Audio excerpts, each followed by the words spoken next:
profile link.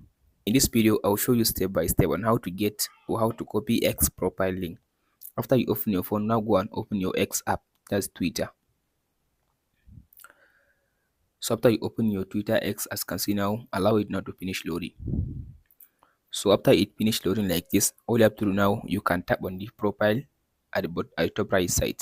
Open your profile. After you come to your profile like this, now you can tap on this, as you can see now, your profile icon again. So as you can see now, here is now my main profile. To copy your profile link, all you have to do now, or to find your profile link, you can tap on this three dot at the top right side. So in this section now, tap on this share button. So under this share button, as you can see now, here is now my profile link. As you can see now, here is the profile link. Now here is it. All you have to do now, you can tap on this copy button to copy the profile link. So now I copy my profile link. That's it guys on how to find or how to copy your X profile link. Hope this video helps you out. Don't forget to like, subscribe and share. Thank you for watching guys. We'll meet in the next video.